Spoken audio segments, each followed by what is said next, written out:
And welcome back to the Constitutionals Podcast. I'm your host, Chad White. If you didn't know, this is the premier podcast for the website, cpluscomedy.com. Like I just said, it's a website. Go there. Welcome back in. This is episode 360, and we have a lot to talk about. I had to throw away. Also, this is the second time I'm recording this intro because I got a phone call in the middle of this goddamn recording. Anyway, we had to throw away the two other stories I was going to do. This is going to be already a story, an episode all about the Warner Brothers deal. But things happened roughly like 7 o'clock this morning. So I get up and I go to the gym, around 3:30. that's not a joke. I get up around, if you're the first time you're hearing this, I wake up around 3:45. I go to this closet and work out in this treadmill, and then I go to the gym after the fact. I have a treadmill in my storage unit. Anyway, but I check the C Plus Comedy email, and I see that there was another, I'd already set up all these stories.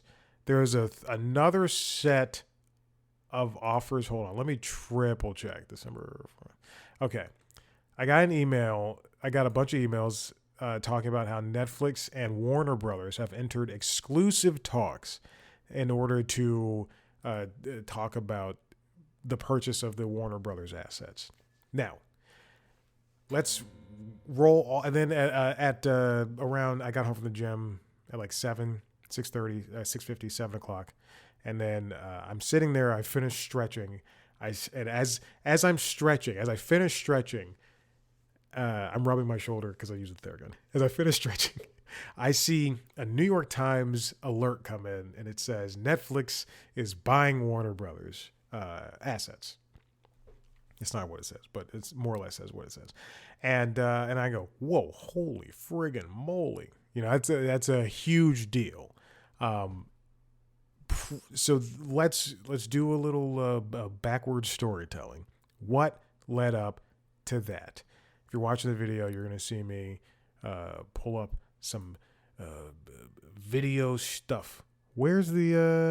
I assume the Chrome one is fine. There you go. Now this comes from the Los Angeles Times, written by Meg James. This is all this week, by the way. Paramount threw in more money for a cash bid for Warner. Comcast wants to combine the assets of NBC Universal. Apparently there was a second round of bids that Warner wanted, and that's fine. Warner Brothers said, "Hey, those first bids that came in, I believe last week, those were good. Let's get some more." Paramount throws in more. Paramount increased his bid. That also, keep in mind, the money was coming from Middle Eastern Sovereign Wealth Fund backing. That was nearly, the valuation of Warner Brothers is supposed to be around $70 billion. I have to move real fast because so much of this has already happened.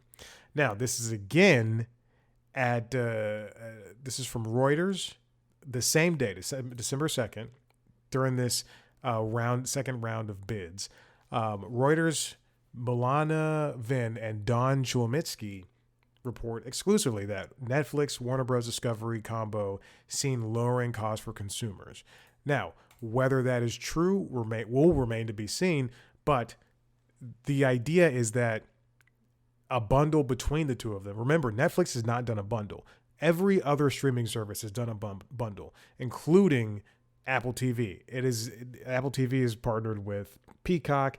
Peacock's partnered with Walmart Plus. Prime Video is technically a bundle itself. Hulu has Disney. Disney has Hulu and ESPN. HBO's with Disney and Hulu. You can get Cinemax and HBO, which doesn't make sense, on Prime Video. There's just different ones. I'm looking at my phone and I'm putting together all the different bundles that there are. Now, sources say that a bundle with Netflix and HBO Max could cost less than individual subscriptions to other services. And apparently, a lot of people who subscribe, a lot of subscribers for HBO Max also subscribe to Netflix. That would also make sense because, just point blank, HBO Max is Prestige Television. HBO is Prestige Television, and they also have the storied institution that is Warner Brothers. So why not also have Netflix, which for what it is, puts out prestige shows in quotes. So yeah, Netflix also did a mostly cash offer for the studio as well because they have the money. Okay, let's move off of that. I'm moving so quickly. Now, according to Bloomberg, Comcast, so that's what Netflix would do partially with Warner Brothers. Now, according to Bloomberg, I don't have access to Bloomberg, so I'm reading the headlines here, but Comcast wants to merge NBC Universal with Warner Brothers. One of the biggest issues surrounding a merger like this of Warner Brothers with anybody else would be that it'd be seen as a monopoly. It'd be seen as anti-consumer. This is something that I was commenting on as I was driving to the grocery store. If you listen to the camera in my car, what's it called? What's that camera? It's pointing out. If you listen to that camera, then you'll recognize. Then you'll be like, oh my gosh, yes, that would make you'll hear me talk. I'm sorry, I just got an email. You'll hear me talk about the reasons for and against this merger. Any one of these companies, if Paramount Skydance, which just merged, if they purchase Warner Brothers, that would be a monopoly. It would be two of the biggest movie studios, plus this pseudo indie studio, going against Netflix, going against Disney, going against NBC Universal. Keep in mind that Disney purchased Fox Studios assets. Now they own, I believe, 80% of the theatrical take. So that, I mean, take that as you will. Netflix buying Warner Brothers is the lesser of three evils. It's a phrase that I've been using all morning long. It's the lesser of three evils. This is something that, yes, as a person in the industry, as a TV producer, I am concerned about a deal like this. But it's the best thing to happen out of all three. Comcast does not have the money. NBC Universal does not have the money, and Paramount Skydance would bastardize Warner Brothers. They would what Paramount Skydance wanted to do was that they wanted to. David Ellison wants to delete HBO Max and bring everything over to Paramount Plus. That's the worst idea I've seen in my entire life. I don't want to deal with Paramount Plus. I can't even watch Paramount Plus reliably. So why would I want to leave a service that works for me pretty consistently and not have that work? Anyway, I also link here that Paramount's Skydance's latest bid for Warner Brothers is backed by three Middle Eastern wealth funds. This is from Todd Spangler at Variety. Yes, buddy, I see you. I know there's so much action outside. There's so many people coming and going. The Mavericks running around because of the friggin' move. Okay. Now, this comes from Kayla Cobb over at The Wrap. Paramount sent a letter to Warner Brothers Discovery, to David Zaslav, saying that the company was favoring Netflix. And the letter warned that that would make Netflix basically a global dominance thing. Now, according to Wall Street Journal, this is from Kayla Cobb. The letter was sent on Monday along with Paramount's bid, and it claimed that Paramount was the only bidder with a proposal that wouldn't raise antitrust concerns. Paramount's lawyers also said that a deal with Netflix would likely, quote, never close, citing both domestic and international regulatory challenges, that Netflix acquiring Warner Bros. Streaming and studio assets, quote, will entrench and extend Netflix's global dominance in a matter not allowed by domestic and foreign competition laws. I see where they're coming from, and I don't want to be, extremist thought person pretending that this does not exist. But Skydance was just purchased by Paramount. A lot of the money came from Larry Ellison, who is a Trump supporter, a very big vocal Trump advocate. And to say the only reason that Skydance Paramount was able to happen at all, Paramount Skydance was able to happen at all, is because of the Trump administration and them just basically bypassing laws when it comes to this. Now, the idea that any of this is something that people that we need to, oh shit.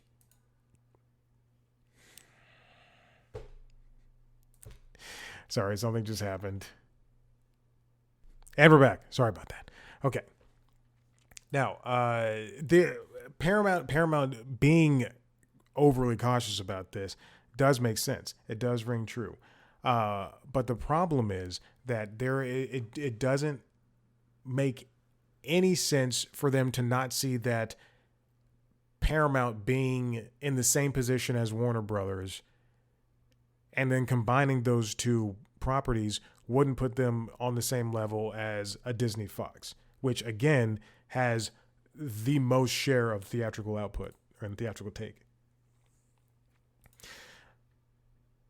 2 days later, a third round of offers was sent in. On that same day, the Paramount sent another letter. I do believe that's the case. They sent 2 different letters, more complaints about the access of Warner Brothers and Netflix, because apparently, again, Warner Bros. Was favoring Netflix. We don't know if that's true, but whatever. Kayla Cobb writes that on the Wrap, Netflix makes highest bid to acquire Warner Bros. Discovery, and they have the money to do so. I don't know, and also I don't know if the idea of selling to Paramount and having Saudi-backed money was something that passed through the minds of the shareholders. I know this sounds very boring, but I would love to have been like in the meetings, just in the messages surrounding that. It would be very boring. I mean, obviously it'd be pretty crass at points, but yeah. This is it could have made a difference, and it did make a difference.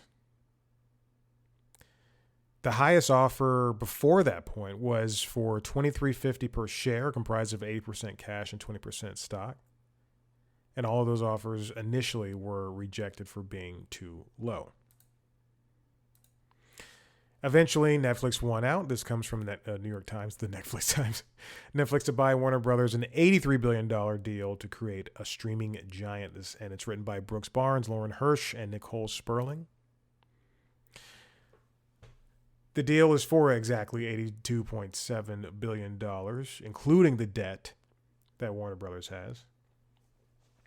Now, this acquisition is expected to close after the split. Now, remember, it was announced that Warner Bros. Discovery was going to be split up again. This time, Warner Brothers was going to be one company, and then everything else was going to be another company. Warner Brothers would comprise of the studios as well as HBO Max, the profitable sides, and then the cable networks and everything else. I assume the gaming unit too would be in the Discovery side. We don't know what that other side would have been called. We just got Versant. Versant just happened from NBC Universal. How could NBC Universal want to buy Warner Brothers? But then what would you do with the cable networks? Would you throw them in Versant? Would you sell them off for scraps? So yes, that does mean the likes of the Discovery networks, including TLC and Food Network and the rest, would be sent with Cartoon Network and TNT. So that's supposed to happen by the third quarter of 2026. That split's supposed to happen. So there will be a different company controlling CNN's TNT and Discovery and Cartoon Network. Netflix has 300 million subscribers worldwide.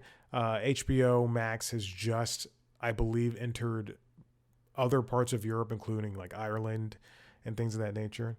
If you keep in mind, again, Amazon bought MGM, Metro-Goldwyn-Mayer, in 2022 for $8.5 billion. And they continually lose the rights to the James Bond franchise to stream on Prime Video, which is frustrating. Some people were in the middle of Die Another Day. This is why I just buy things. The pitch from Netflix was notable in part because it included a pledge to continue theatrical releases, release movies from Warner Bros. Discovery. Netflix, of course, wants to be a home thing, but we'll see what happens with that. Yeah, because I have more news on that in the bottom. On Friday, this morning, immediately after the announcement of the sales, this comes from the Hollywood Reporter, written by Alex Weprin. Why now? Netflix co-chiefs explain an $82.7 billion Warner Bros. Deal, logic, and changes ahead. In a conversation with analysts in Wall Street, Ted Sarandos and Greg Peters addressed many of the questions surrounding the plot of buying this. Sarandos said the deal was a rare opportunity. On the call, he acknowledged, I know some of you are surprised that we're making this acquisition. I certainly understand why. Over the years, we've been known to be builders, not buyers. Historically, many of the mergers haven't worked, Peters said, in regards to acquiring and mergers and all that stuff.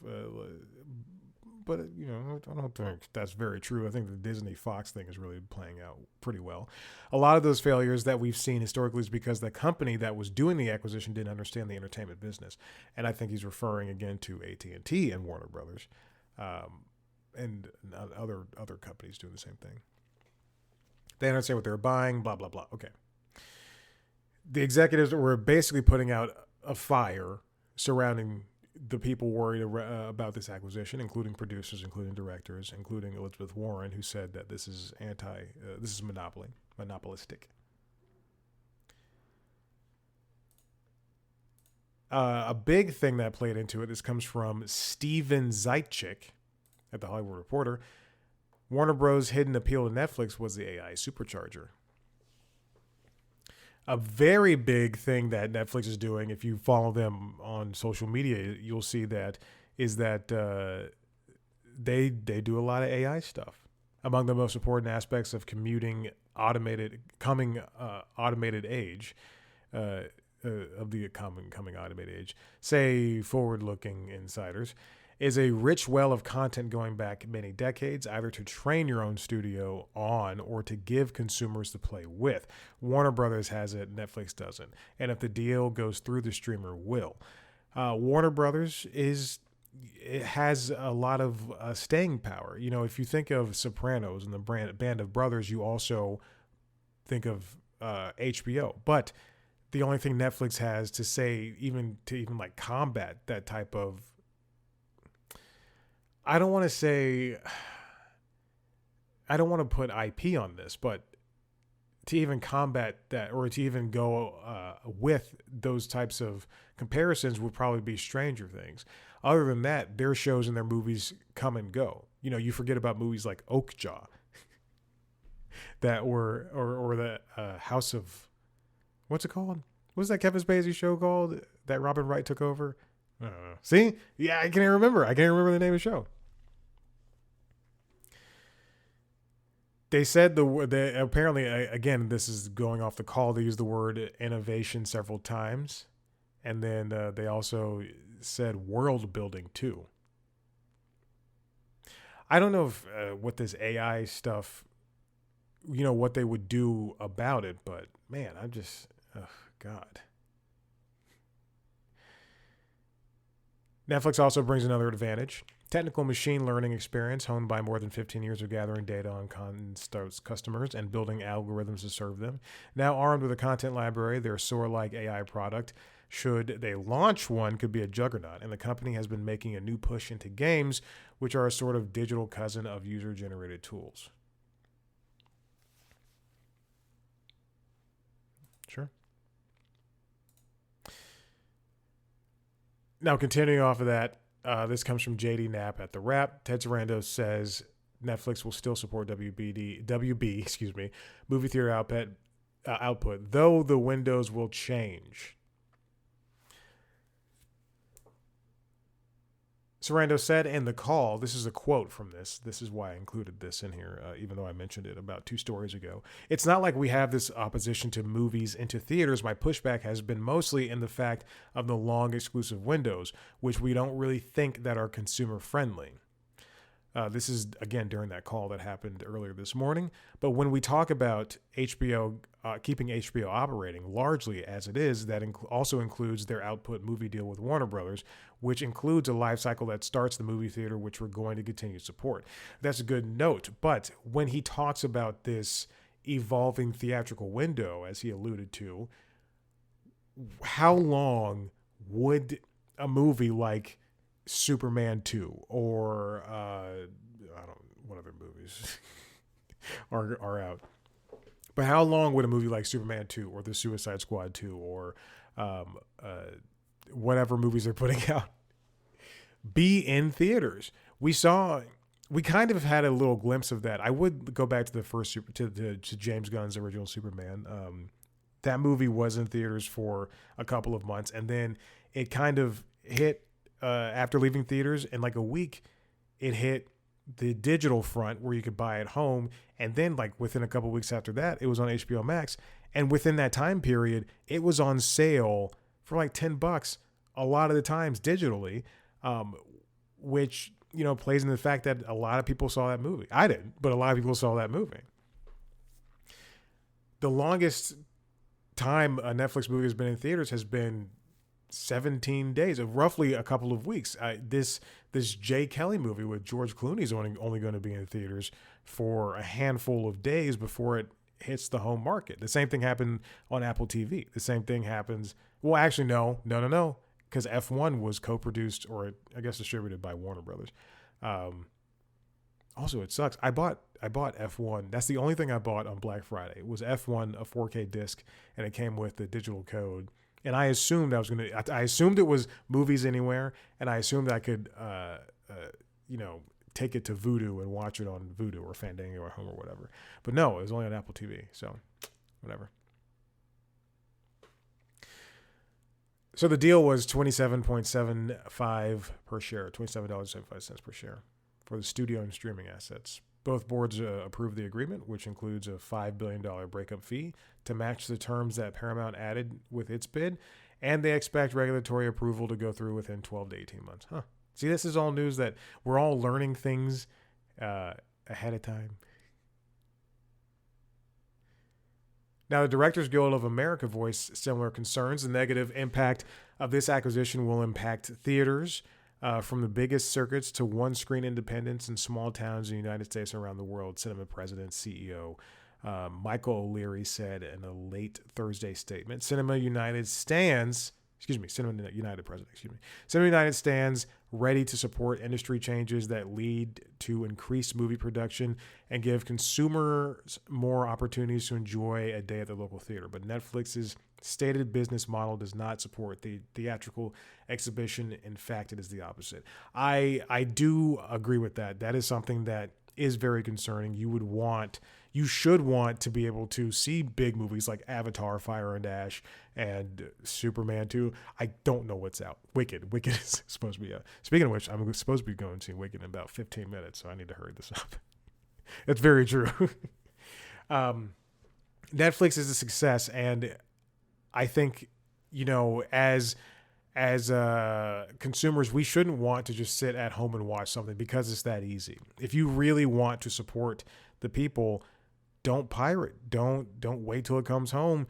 Do what you can to go see this in theaters. Go see an artist play music live. I mean, that's where the real money comes from. Now, the Directors Guild stated, "We believe that a vibrant, competitive industry, one that fosters creativity and encourages genuine competition for talent, is essential to safeguarding the careers and creative rights of directors and their teams. We will be meeting with Netflix to outline our concerns and better understand their vision for the future of the company. While we undertake this due diligence, we will not be commenting further. In the same way, I think they're also meeting with the Producers Guild too.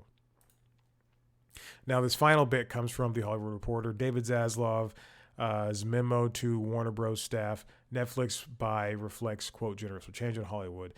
This comes from Caitlin Houston over at the Hollywood Reporter. I don't know if that's Huston or Houston. But all this will be completed hopefully by Q3 2026. They're going to remain separate companies until then. The letter says it may be tempting to reach out directly to counterparts or former colleagues at Netflix, but it is essential that all interactions are managed through this office to ensure we meet every legal and regulatory obligation. That's crazy. What they can say now about the move is that for both, the goal is to position their creative work, talent, and brands to navigate a market that is constantly evolving and increasingly global. I'm just picking out the important stuff. Zaslav added that among the other bids and other, quote, strategic paths, the combination of Netflix was viewed as the strongest longtime foundation. I think so too. But I think also a big concern is, as somebody who worked at Warner Brothers for several years, is that should there be more layoffs, what then? Because that company is already very lean, so lean that it looks emaciated. And I think for Netflix, in buying Warner Brothers assets, you do get the movie stuff and you do get HBO, but if for $83 billion, I would also, I understand that they don't want the cable assets, but man, if you're looking to get into what you're now getting into is like sports streaming and maybe eventually news streaming, then hey, and if you want to keep people on Netflix, and let's pretend they even fold HBO Max into Netflix, which is probably what's going to happen, and not keep them as separate entities. What you could do is you could charge $50 per month and have all these movies and TV shows, plus whatever's on Cartoon Network, plus CNN, plus Food Network. That would just bolster your everything. If I were a part of this, if I was in Netflix, my idea would be to keep them as two separate platforms, offer HBO Max as kind of the cheaper option, more or less, but do a lot of interplay when it comes to the programming that is available via HBO Max. HBO Max Warner, got rid of a bunch of shows like Raised by Wolves, and Westworld. You can't watch those shows anywhere. They put a lot of other shows and movies on places like Tubi for free because fast ad-supported streaming is important right now. So what if they did that? Like, what if they continued along those same lines? You get kind of a cheaper set of shows and movies. Not cheaper as in like they're made cheaper, but like you get HBO Max, it's this cheaper thing, $16, $20, whatever. You also get Netflix, $28. You put them together, maybe $30, I don't know, $35 per month for both. But you get a more curated experience on HBO Max, and then on Netflix, you just get everything. Wouldn't that work? I don't know. But we'll see what happens over the next couple of months. It is, it's pretty concerning, but it's the lesser of three evils, and it is exactly where I wanted things to go, given that we didn't even have to be here in the first place. All right, listen, if you like what you heard here, head to the website, cpluscomedy.com, where you can see a much better version of the show. If you want to watch, it's also on cpluscomedy.com, all of the archives of every single interview, save for 4, so 98% of all of the interviews are up right now on cpluscomedy.com. The written interviews are there. The video interviews are there. Go to cpluscomedy.com. You can see older conversations with like Don Luebbe and Larry the Cable Guy and Jimmy Pardo and Jen Kirkman and Ron Funches and Jermaine Fowler. And I think one of the Ron Funches might be gone. Sorry. I think the Ron Funches one might be gone. Anyway, Go. Diallo Riddle. It's there. It's all there now. Finally. It's hosted via Substack, but it is on cpluscomedy.com. Go there. If you want to see a video version of those interviews, go to youtube.com/cpluscomedy of the newer interviews. It's youtube.com/cpluscomedy. You can also watch a video version of this show as well as LinkedIn Logs, the other podcast, LinkedIn Logs, and Late Night Lately, the Late Night Show on youtube.com/cpluscomedy.